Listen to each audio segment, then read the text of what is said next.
बच्चों की जादुई दुनिया। आज की हमारी कहानी है वफादार मिट्ठू।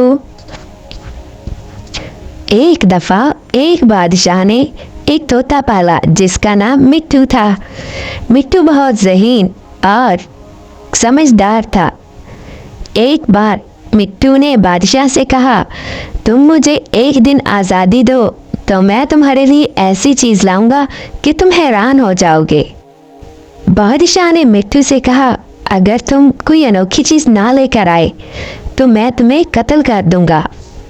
मिट्ठू ने बादशाह की शर्त को कबूल कर लिया।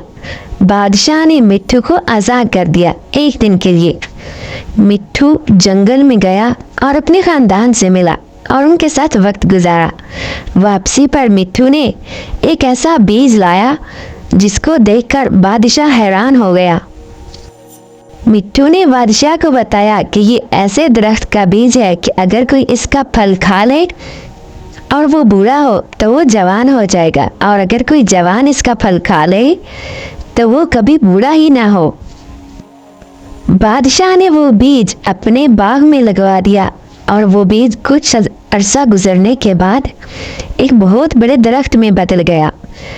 बादशाह के दुश्मनों ने उस दरख्त पर जहर छिड़क दिया। एक दफ़ा बादशाह का वजीर जो बूढ़ा हो चुका था उसने उस दरख्त का फल खाया तो उसकी मौत हो गई। जब बादशाह को इस बात का इल्म हुआ तो बादशाह को मिट्ठू पर बहुत गुस्सा आया कि मिट्ठू ने मुझसे झूठ बोला है कि इस दरख्त का फल खाने से जवान नहीं होते बल्कि इंसान मर जाता है। बादशाह ने मिट्ठू को कत्ल कर दिया। उसी बादशाह की सल्तनत में एक बूढ़ा और एक बूढ़ी खातून रहते थे। उन दोनों में झगड़ा हुआ। दोनों लड़ रहे थे। औरत घर से नाराज होकर निकली कि मैं मर जाऊंगी। वो उस दरख्त का फल उतारकर खाने लगी।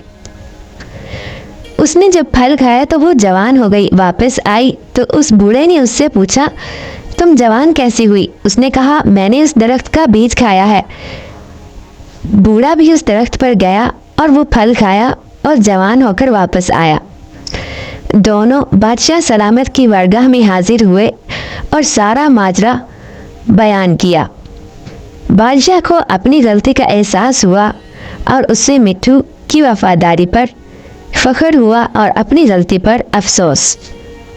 इसीलिए कहते हैं कि एक तस्वीर के दो रुख होते हैं, दोनों को देखना चाहिए और अपने अच्छे दोस्तों की वफादारी पर शक नहीं करना चाहिए।